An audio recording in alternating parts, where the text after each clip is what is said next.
Olá, professor Zé Paulo. Nós estamos aqui, então, para fazer mais uma rodada do ciclo de debates que o Núcleo de Estudos Estratégicos em Democracia, Desenvolvimento e Sustentabilidade da UFABC está promovendo, para mostrar a contribuição das ciências sociais para os estudos e o combate à pandemia do coronavírus. Então, a gente agradece enormemente a sua disposição em dialogar com a gente. O professor Zé Paulo é professor do Programa de Economia Política Mundial e professor do Bacharelado de Relações Internacionais, e foi aí talvez um dos pioneiros da área de Ciências Humanas e Sociais no Brasil a trazer uma contribuição para o estudo, né, de projeções e do impacto do coronavírus nas sociedades. Então, professor Zé Paulo, obrigada. Obrigado pelo convite, professora Tatiana, que também é pesquisadora junto comigo no programa de pós de Economia Política Mundial e no Bacharelado de Relações Internacionais. Eu que agradeço. Vamos fazer essa conversa aí. Muito bem, professor. Você desenvolveu com os colegas da UFABC e da Universidade de Bristol um tipo de simulador que mais parece até um joguinho da propagação do coronavírus. Eu queria que você nos mostrasse ele um pouco até em ação, mas que nos dissesse também, nos explicasse essa iniciativa do ponto de vista didático e de comunicação. Acho que nesses tempos a gente tem debatido bastante, né, as novas plataformas e ferramentas. Então, eu queria saber como vocês chegaram nesse formato, como foi o processo de elaboração desse instrumento. Você pode contar um pouquinho para a gente disso? Posso, vou contar brevemente a história e já vou mostrar para vocês aqui. Na verdade, vou compartilhando e vou falando. Aqui é o nosso site, né? Esse sistema é um sistema complexo, é um modelo multiagente, né, de interação multiagente. Deixa eu mostrar o software mesmo. Que a gente construiu no NetLogo, né? Quando eu cursei o doutorado na FEA-USP, em economia, microeconomia era economia evolucionária e sistemas complexos. Aí eu fui apresentado essa plataforma do NetLogo, e logo quando começou a história da pandemia, eu lembro que tinha um modelo de vírus da gripe, né? E aí eu lembro que teve uma reportagem do Washington Post com umas bolinhas, não sei se você lembra, umas bolinhas paradas, umas bolinhas andando, uma contaminava a outra. Eu falei, poxa, esse cara se inspirou, era um jornalista que fez, né? Ele se inspirou nesse modelo do NetLogo.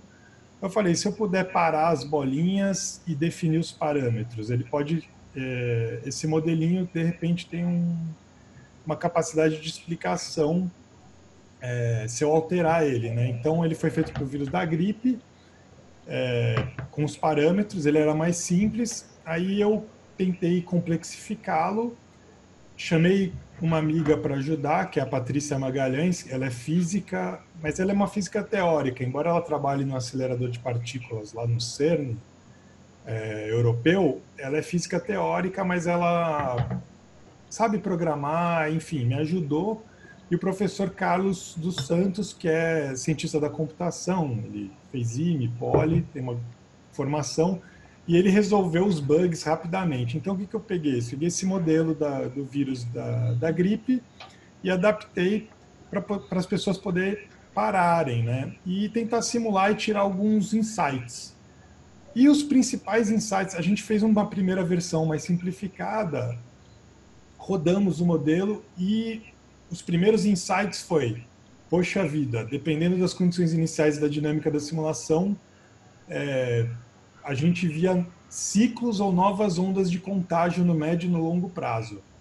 Bom, esse insight ele batia com a história de pandemias, né? A gripe espanhola, por exemplo, ela matou dependendo do cálculo, 25 até 50 milhões de pessoas. É difícil fazer esse cálculo. Se deu no final da Primeira Guerra Mundial, né? E depois, um ano depois, então de 1918 a 1920. E a terceira onda, teve 3 grandes ondas de contágio no mundo. A terceira onda foi a que matou mais gente. Por quê? Porque a gente abaixa a guarda, relaxa, para com o confinamento social, de lavar as mãos, etc. E aí a terceira onda foi arrebatadora, matou milhões de pessoas. Então a gente ficou super preocupado e falou, poxa, vamos fazer um projeto de advocacy. E aí esse modelo a gente fez um press release para apresentar essa primeira versão mais simples e caiu nas graças da mídia. O Sakamoto deu, a revista Galileu deu na capa, ficou um dia no site da Globo e aí a gente subiu um site para as pessoas poderem usar, brincar de cientista, colocar os seus parâmetros e rodar. E já temos mais de 30 mil simulações, né? Então, tem muita gente fazendo, eu já falei com vários alunos de faculdade, de escola pública. É uma ferramenta bastante didática. Certo, professor. Então a gente consegue entender, né, essa forma de comunicação, ou seja, tem uma questão da visualização, né, que se pode ter, para entender também uma tese que é central, que é a ideia de que a pandemia pode ter ciclos, né?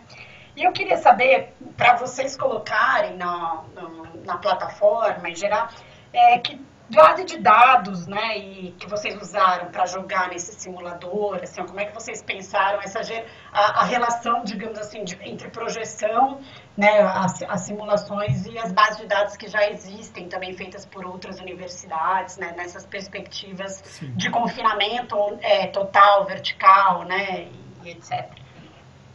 Sim, bom, normalmente tem vários tipos de simulação da pandemia, né? Então, com base em equações diferenciais, as pessoas colocam uma densidade demográfica, uma taxa X de contaminação, aí você pode sofisticar o modelo e tentar fazer alguma previsão da curva da pandemia, né? Se ela é mais acentuada, se ela é mais ou menos aguda, sua disponibilidade de leitos, fazer uma estimativa de número de mortes. Várias pessoas fizeram, teve aquele estudo do Imperial College que se nada fosse feito, milhões de pessoas morreriam no Brasil, nos Estados Unidos, etc. O nosso modelo ele tem uma natureza um pouco diferente, ele é um modelo multiagente, ele tem um elemento espacial, então eu vou mostrar agora e vou rodar para vocês, né? Então, ele também trabalha com equações diferenciais no tempo, né? Ele tem uma dinâmica, mas ele tem um elemento espacial. E, bom, o que a gente fez? Tem uma questão demográfica, né? Então, quando você começa o modelo, né? Você põe resetar aqui, você pode definir o número de pessoas, pode colocar, sei lá, você pode estar numa fazenda, 10 pessoas, ou você pode estar numa comunidade hiperpopulosa, 1.000 pessoas, num reticulado de 10 mil pontos. Né? Você também pode estabelecer quantas pessoas ficam paradas, e isso é dinâmico, você pode deixar as pessoas paradas ou não, uma porcentagem da população vai ficar parada. O número de infectados oficial, e aí os parâmetros relacionados ao vírus.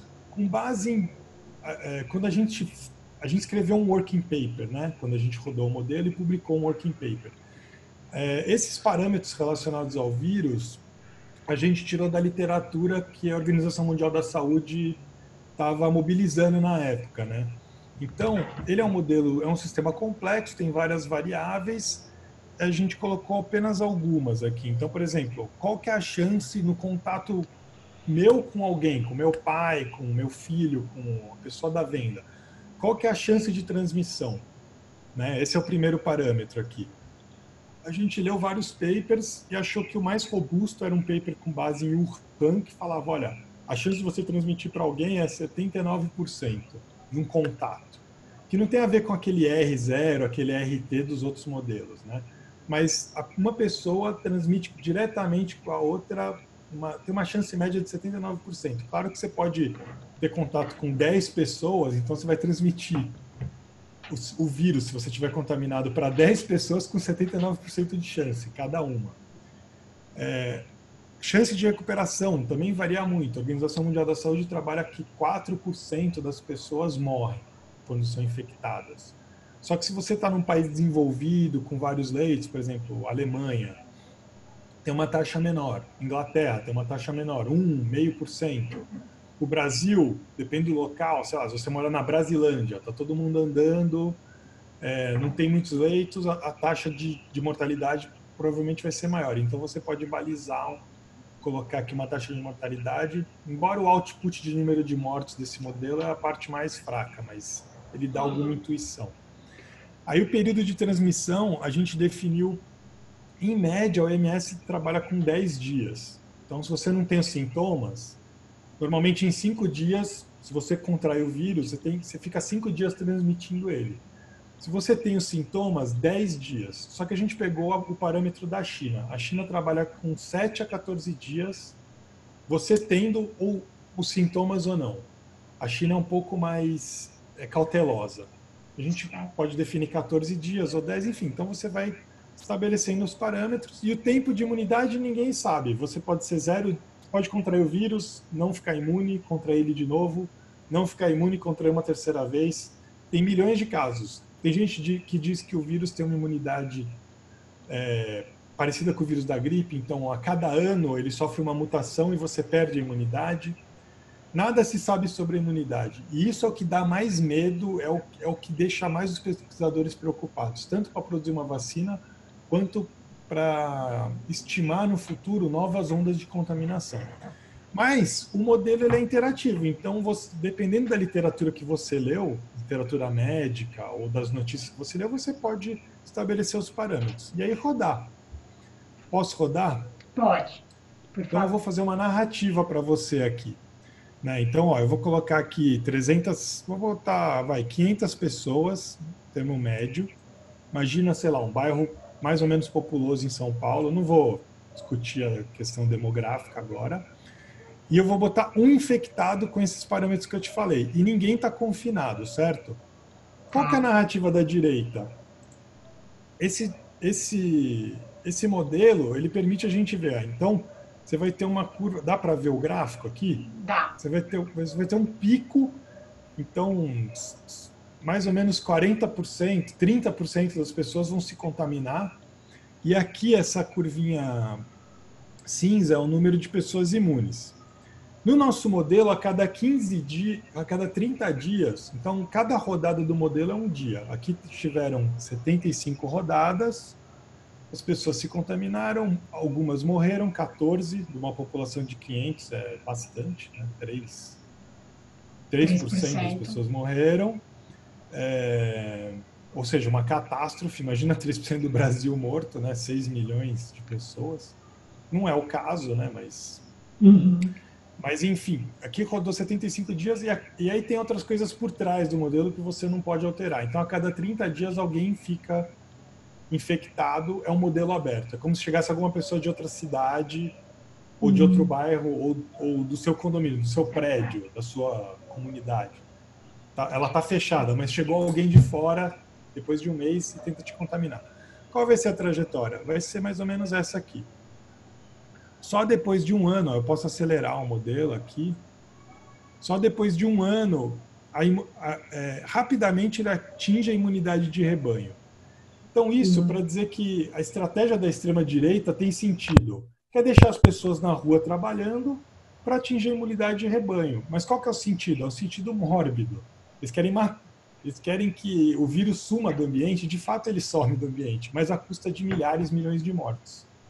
Ou seja, não é uma estratégia nem racional de nenhum ponto de vista humano e econômico também. Você vai ficar enterrando 6 milhões de brasileiros, sei lá, daqui 10 anos a gente acaba de enterrar os brasileiros. Então, isso é a estratégia da extrema-direita. Qual que é a estratégia que foi adotada no mundo todo?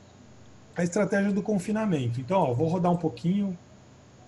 Aqui com 500 pessoas não dá para ver direito, mas vou rodar ele 10 dias e vou confinar a galera aqui. Vou botar o ideal de São Paulo, 70% das pessoas confinadas.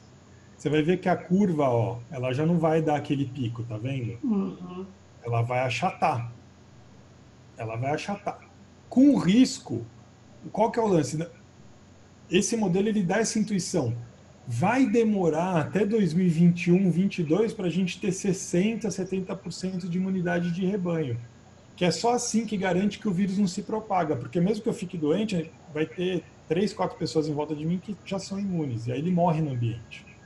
E é isso que todo mundo deseja que aconteça, mas todos os países confinaram, porque eles não queriam ver suas populações mortas, obviamente, ninguém quer ninguém morto. Como a gente confinou, vai demorar ao longo do tempo a gente ter uma imunidade de rebanho. Mas você pode ter novos surtos. Ó. Então aqui metade da galera está com imunidade de rebanho e aqui tem introdução de pessoas. Ó. De vez em quando tem um vermelhinho aqui, tá vendo? Ó. Ah, tá. Mas os imunes são os cinzinhas. Ó. Esse vermelhinho ele está parado, porque aleatoriamente 70% das pessoas estão paradas. Se algum deles se mexer aqui, eles já vão contaminar o resto. Ó, já deu uma contaminadinha, tá vendo? Subiu aqui um pouquinho a curva. Certo. Ou uma narrativa que é mais fácil de ver é a gente parte de todo mundo confinado no modelo, ninguém quase fica imune. Então, ó, 100, que 200 dias, ó, sei lá, pode ficar um ano quase aqui. Ok? Agora eu libero. Então eu sou o Bolsonaro, estou pressionando, ou o Dória pressionado pelos comerciantes capitalistas, eu libero. O que pode acontecer no futuro? Então, ó, estamos aqui tranquilo, controlando a curva epidêmica, chega no final, bum, uma nova onda, um novo surto. Isso se eu coloquei imunidade de um ano, mas se eu colocar imunidade, sei lá, se a gente não tem imunidade, 40 dias de imunidade, só dá ciclo o tempo todo. O modelo fica dando, vai e volta, tá vendo? Ó? Sim. Porque a imunidade é uma loucura. E se esse vírus for realmente complexo, a gente não entender a imunidade dele, se ela for aleatória, ele vai dar esse tipo de trajetória maluca, entendeu? Por isso que a gente tem que ficar confinado até achar uma vacina ou um tratamento decente, para ninguém morrer disso. Certo. Deu para entender as intuições? Deu, muito, muito didático, muito claro. Obrigada, Zé Paulo. Eu queria, na verdade, aproveitar o fato de você ser economista e trabalhar com economia internacional para dizer um pouquinho de como é que você vê, que eu acho que um dos grandes gargalos para a extrema-direita ser contrária também ao confinamento é a crise econômica.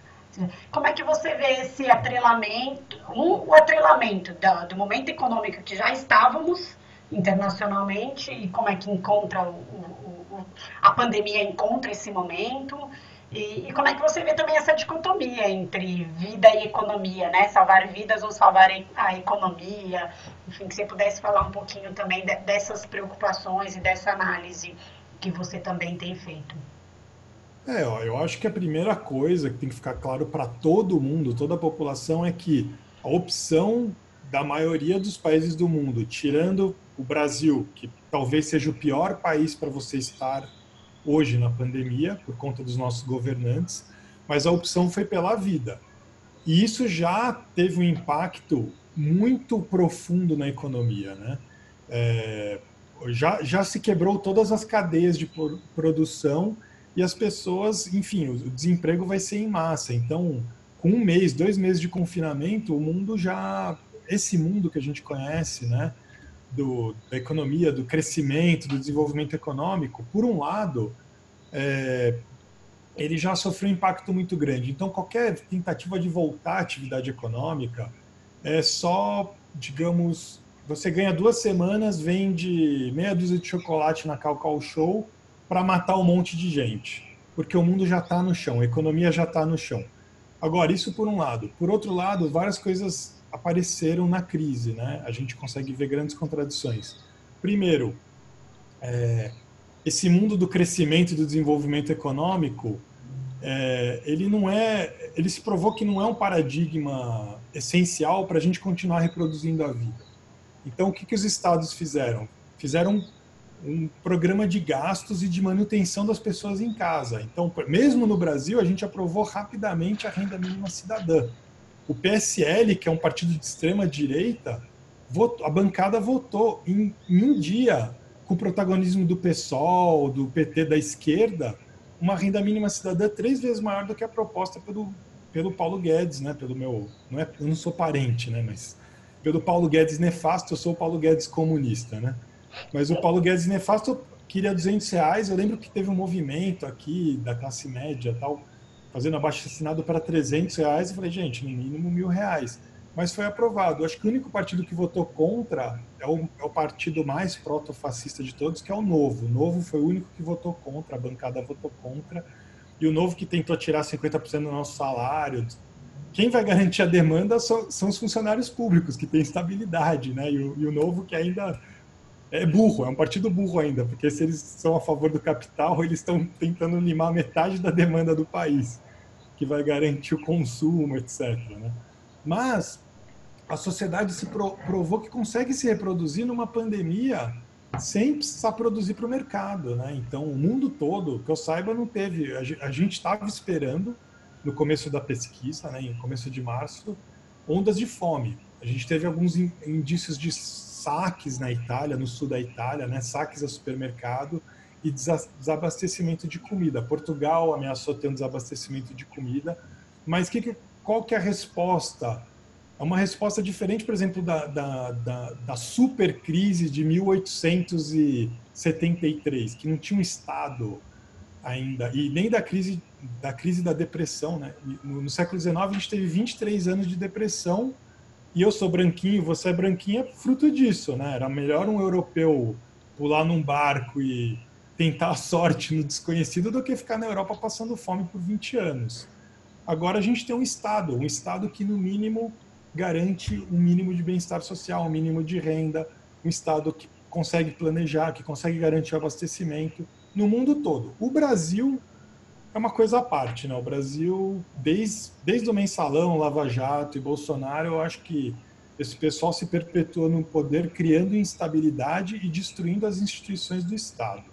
A gente está numa crise profunda, mas eu achei que foi uma resposta positiva. Então, a Ásia deu show, a Ásia está mostrando, independente de eu considerar a China um governo autoritário ou não, não vou entrar nesse debate, mas a Ásia deu show. O Vietnã, por exemplo, acho que está com 0 mortos até hoje. Está com centenas de infectados e 0 mortos. A Nova Zelândia vai ser. A Nova Zelândia é uma ilha, fechou, teve uma política radical de confinamento, está reabrindo agora. Reabrindo, mas sem deixar ninguém entrar na ilha, porque o vírus morreu lá. Né? Então, se você confina mesmo, o vírus morre, só que você não pode deixar nenhum elemento de fora entrar. A China vai ter novas ondas. Por quê? Porque é um país muito grande, muito populoso. O Estado não consegue controlar imigrações totalmente. Então, vai entrar gente contaminada, infectada e vai ter novos surtos. Mas eles conseguiram controlar a população, confinar, e foi uma política pró-vida, né? Japão, Singapura, Taiwan, mas todos estão sofrendo novas ondas. Mesmo a Coreia do Sul, que fez um confinamento mais seletivo, vertical, está sofrendo com novas ondas. Então tem localidades que as pessoas têm que ficar dentro de casa, tal. É muito complexo, né? E também o vírus atua de forma desigual, né? Então é diferente a atuação do vírus no Jardim Europa da atuação em Heliópolis, por exemplo. Né? São duas realidades diferentes e o vírus vai ter dinâmicas A diferentes. letalidade é diferente, né? De acordo É com o acesso completamente. ao sistema hospitalar, né? E mesmo as condições de vida que já tinham, né? E que tem também de moradia Sim, e de bem-estar, né? Muito sim. bem, professor. Pode ir. Veja, posso complementar? Veja casos dos Estados Unidos, né? O fato deles não terem um sistema único de saúde ou qualquer protótipo de saúde pública, isso depende do Estado, fez com que a pandemia lá fosse um genocídio, né? Lá assim, nem eu li vários artigos, teve um artigo icônico do The Atlantic com vários epidemiologistas, gente de saúde preventiva, falando que nem o cara mais pessimista estava acreditando na falta de preparo dos Estados Unidos para enfrentar essa pandemia. E que eles iam pagar com, no mínimo, 200 mil mortes, mas está todo mundo esperando 1 milhão de mortes lá. E hoje o dado, eu posso até olhar no site aqui, né, no World Meter, que é o melhor site para se ver aqui, mas ele já passou dos 50 milhões, né, de casos nos Estados Unidos, já está operando 60 milhões, não, 60 mil casos, né? Então tá bem preocupante lá, né? E se a gente não cuidar, a gente chega lá. Já está com 60 mil casos hoje, né, nos Estados Unidos. E o Brasil com 5.158 casos. 50, Hoje, 60 mil mortes, né? 60 Casos. mil mortes. E Brasil 60 5 mil mil mortes. mortes. Mortes, desculpa. E 1 milhão de casos lá nos Estados Unidos. Então, eles estão com uma taxa de letalidade aí de 6%, né? Então, é uma taxa altíssima, né? Altíssima. A Alemanha está com uma taxa de 0,3%. Então, varia muito, né? Varia muito. Certo. Muito bem. Muito obrigada, professor Zé Paulo. Não sei se você quer complementar com mais algum comentário, alguma perspectiva que possa trazer. Não, eu acho que, bom, esse tipo de modelagem, enfim, ele ajuda a gente a ter insights de previsões, tá? Mas eu acho que, só falando da importância das ciências sociais agora, eu acho que quem puder, né, a pandemia afeta diferente a vida de cada um de nós, né? Mas quem puder, eu acho que tem que produzir texto, refletir e somar na narrativa, porque no Brasil ainda a gente está no volume morto, a gente está no estágio -1, né? A gente está tentando convencer as pessoas a ficarem em casa, né? O governo é fraco, a capacidade do Estado é fraca, então os governos do estado eles fecharam escolas, universidades, parques, né, locais de aglomeração, mas enfim, o Brasil tá difícil ganhar a narrativa do isolamento, né, social. Então acho que a academia, inclusive os cientistas sociais, eles têm que escrever bastante, fazer análise de conjuntura, escrever notas, usar dados, né, e fazer o combate da narrativa pela ciência, que a ciência ganhou agora um pouco mais de importância e relevância. E ela vai um pouco para além do imediatismo da mídia, né? Então, enfim, a gente está com um grupo, que é o Ação Covid-19. Por enquanto, a gente não tem muitas mãos, a gente conseguiu, tem uns 10 voluntários de alunos, tem uns 8, 9 pesquisadores mais sêniores, mas a ideia é a gente ampliar e começar a fazer mais análises, etc. Mas vocês estão convidados a entrar no site, ver e, de repente, colaborar com a gente. É isso. Eu acho que o recado que você consegue nos dar e que a gente vai firmando um pouco nesse processo é de que só a ciência pode salvar, né? É, Ela foi nesse tão, caso, ela foi tão é isso mesmo. atacada, mas agora o mundo inteiro depende dos cientistas. A gente vai ter que esperar a vacina para poder realmente sair de casa e voltar não ao normal, mas voltar a reconstruir, né, e repensar a sociedade que vamos viver pós pandemia, né? Sim.